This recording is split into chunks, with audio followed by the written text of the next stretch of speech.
I want to thank you, and I don't really know how, for your presence in the last 2 days. I did not anticipate the attendance being as high as it has been today. I didn't anticipate the interaction that we had today, and I think it was very useful. My name is Dan Hillard. I'm president of the Florida Springs Council, and I've got my hat and a couple of other fires. One of them is called War Incorporated, and then there's the Kings Bay Springs Alliance, but I'm representing the council today. I want to give you a very brief overview of my background, professionally anyway. I started out as an Army helicopter pilot. That was my official title.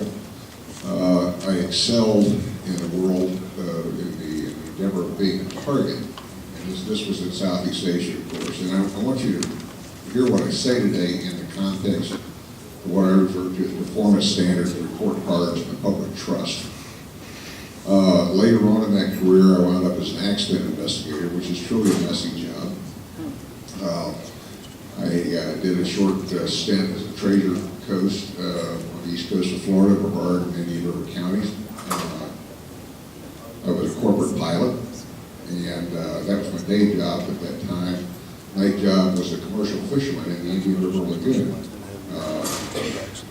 35 years ago. And that job as a commercial fisherman generated about 2 to 3 times the income as my pilot job. I left that for what turned into the balance of my career as an air traffic controller down in Miami, but not in the tower, but in the en route radar rooms. We were working with about 500 certified Class A personalities or Type A personalities, dealing with thousands of Type A personalities as customers on a daily basis. My higher education is in commerce technology, and I attended the U.S. School of Aerospace Safety, which is a graduate level course, primarily related to accident investigation.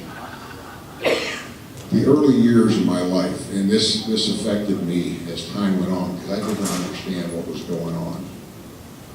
I mentioned yesterday and earlier today my first visit to Silver Springs. I used to fish in Okeechobee as a kid, the Kissimmee River, when it was actually a river, and it was a magical place. It was a close race between that and a Swanee.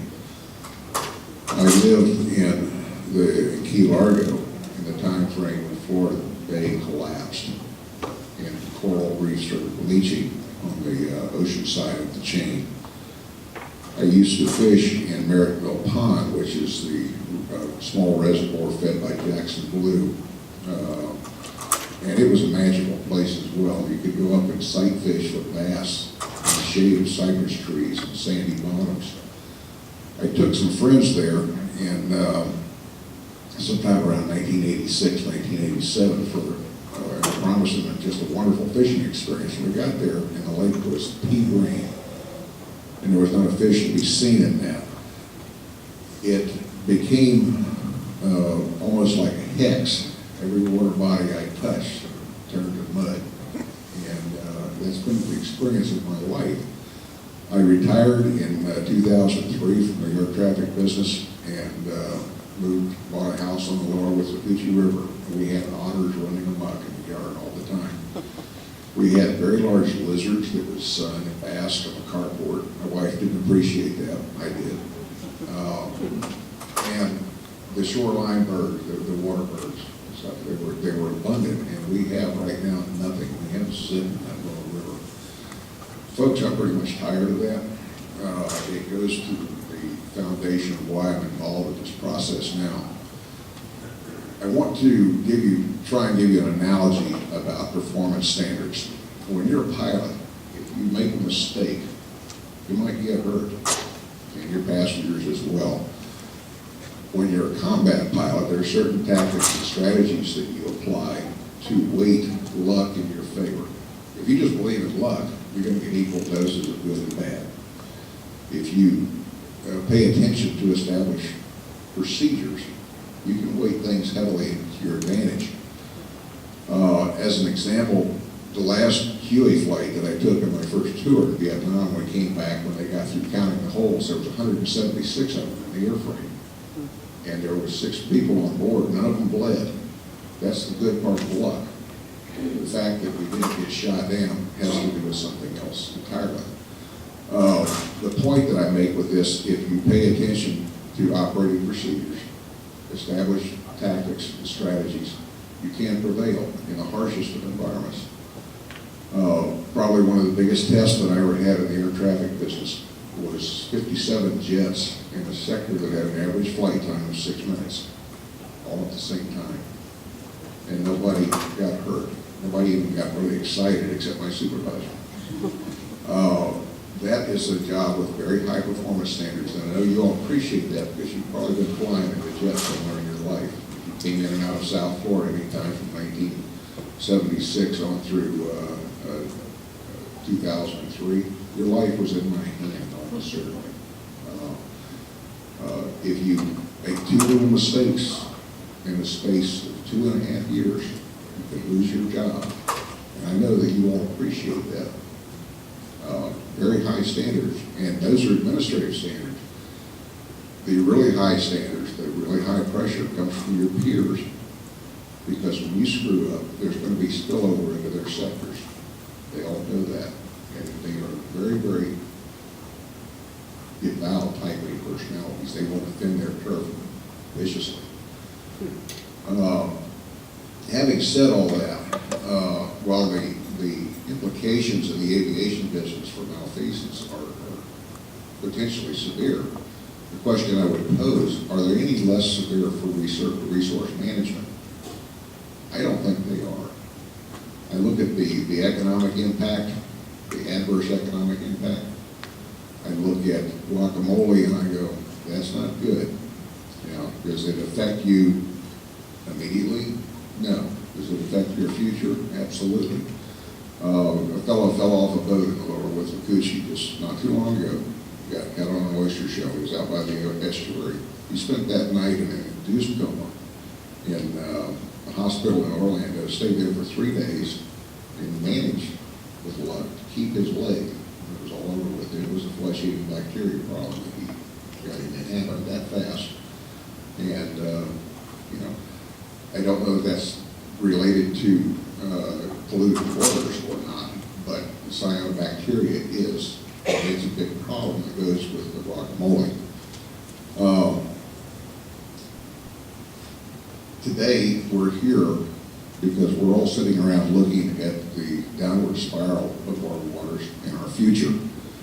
I would say in very simple terms, the health, safety, and welfare of the people have been damaged in this state. We have put trust and faith in the regulatory process, and in that perspective, we have been vigorously betrayed. The only thing I have to look at, and this is a very simplistic view, is the 303B list of impaired waters. Over 80% of the state's waters are listed by DEP as impaired. In high school, 80%, man, not bad, you're borderline for a B. Yeah, C plus maybe. It doesn't work that way with what we're dealing with right now. In fact, they're actually upside down and they're getting a favorable report card from that particular evaluation. I cannot grasp how we got to this position. I mean, I can, but conceptually I can't. There is absolutely no rational basis that I can conceive of for promoting class warfare or allowing special interests to violate public trust with ineffective regulation of non-point source pollution and ill-conceived permitting methodology. And I believe that sincerely. We understand the problems in the main. We have fertilizer, we have septic tanks, we have other chemical contributions through a myriad of pollutant streams. And we're in a position now where we're having to pay for the cleanup. I would say not only is it cheaper, it makes a lot more sense if we shift our focus to prevention. And I mean to do that from a regulatory perspective. And it seems, well, it's easy to say, and I know it sounds easy, it's not. We have to contend with regulators who are driven by policy which is formulated on statutory considerations that come from the legislature. In this entire discussion, the 800-pound gorilla in the room is agriculture. Does anybody in here not like to eat? Well, yeah, we all do, and I understand that. I certainly do. That does not mean that they have the right for free reign with a resource. It doesn't mean that they get to pump water so vigorously that they collapse interstate highway systems to raise fruit that is at best a recreational amusement. I'm talking about strawberries.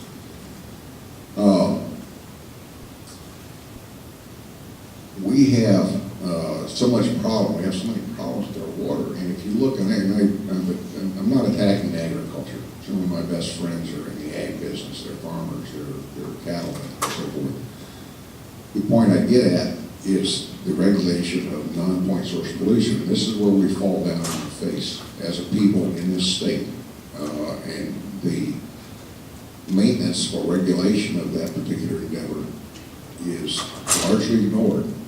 The Clean Water Act does not strictly require it. The legislature doesn't want it, and we're not getting it. Nutrients. They're all non-point source pollution. Fertilizer is a big boogeyman. If you get up into the Swanee Basin in particular, it's a large majority of the source for nitrogen.